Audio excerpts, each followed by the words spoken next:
Have you ever heard that wild, outlandish conspiracy that Kurt Cobain is actually Rivers Cuomo of the band Weezer? You know, this guy. I've even done a video on it.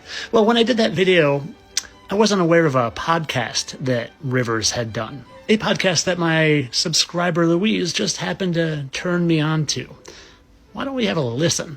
And if you're someone trying to show me something but you can't get a hold of me, consider subscribing because I actually see those comments and messages. But anyway, on with the show. Your old friends Rick Rubin and Rivers Cuomo talking over Zoom. Have you seen the website, the conspiracy website that says that Kurt Cobain did not kill himself and that it's actually you are Kurt Cobain? Have you seen that? Yeah, I've heard of that. I hadn't seen the website before, and then just yesterday somebody forwarded it to me. Is that like suddenly going around for some reason? I know that conspiracy's been around for a long time. I don't know. I just saw it. I just saw it the other day and thought, interesting. And I thought might even be interesting if I were to ask you questions as if it were true, because that could be fun for both of us. It'd be so fun. Yeah, it'd be so fun. So if you were Kurt, tell me how you imagine you would have transformed yourself into Rivers. Well, first of all, I'd have to stage my death, which seems easy enough. Seems easy enough. And then, yeah, the Blue Album came out a month later after he died. You could have been working on that like for years. Yeah, and I know he seemed to be very interested in very like innocent, naive music. Like they covered the Raincoats, which is not that different from Weezer, I guess. Major key, and we kind of picked up that ball and ran with it. So yeah, I think kind of running the opposite direction from grunge and wear the button down shirts and cut your hair short and sing with a very pure voice rather than rock voice.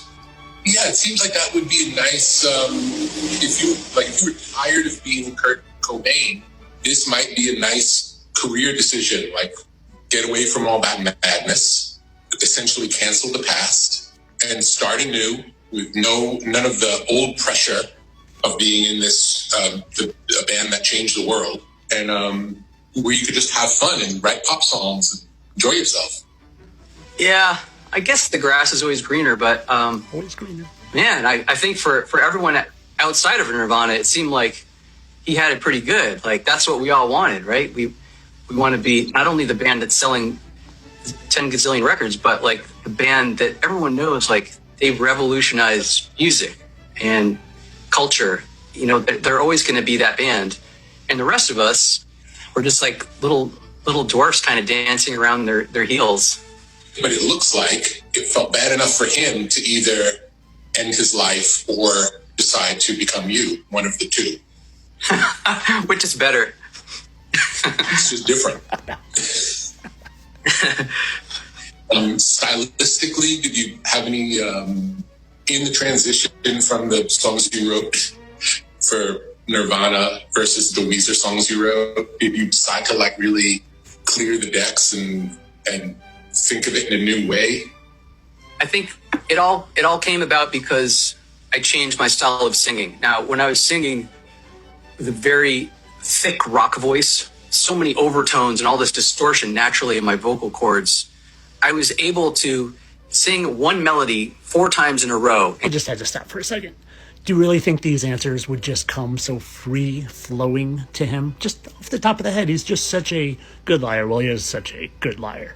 But I don't think he's lying here. I was able to sing one melody 4 times in a row and call that a verse. 4 times in a row and call that a chorus. And no one would get tired of my voice because it was so rich. But once I started singing with a very pure voice, like a choir boy voice, like you hear in, say, Buddy Holly, I had to change my melody writing and my chord writing because the voice just wasn't as rich. You got to put the variation and the richness into the composition.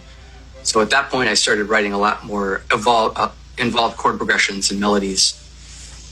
Interesting. Did you let anyone at all know what was going to happen, or did you play it all pretty close to the vest? He lies here. I let my lawyer know. But apart from that, I wanted a complete break. Were there any things that happened early on where you felt like you might get His caught? bandmates know because they joined him in Weezer. There's been these conspiracies and Nirvana? movies about me, about my Weezer, Nirvana. death, and I don't think anyone's really ever come close. Oh no, no one's to ever come figuring close it to out. figuring it out. No one's come close, Because Kurt. this Weezer's just so different from Nirvana. Oh, you're right. No one's come Yes close. and to no. figuring it out. Yeah, I thought the idea of adding the glasses was a great idea because it really is like it's a perfect, it camouflages your face in a way that it really does create a new persona. Yeah, but I did wear them in the big Nirvana As video. bad as Clark It was Kent. in Bloom. So it's just like a little breadcrumb for people who It's are not a really paying breadcrumb, attention, it's I guess. It's foreshadowing. It's that Yeah. You know, I was actually shooting that video that gave me the whole idea. predictive I was looking programming. back at it and I was like, you know what? I look pretty cool, man. This is just like the biggest FU to what everyone wants from FU to Nirvana. someone. It's an FU to someone, all right. They're definitely giving the bird to someone. And it's all of us. It's all of us who they pull these death hoaxes on and get people to cry. I know people who literally were depressed for weeks and wore black for weeks when he passed. Not even joking. But of course, all this for entertainment purposes. I'm sure that they just look alike and have the same bone structure and even the same little butt dimple. And they just decided it would be fun to make an entire podcast as him pretending to be him. All for entertainment only, of course.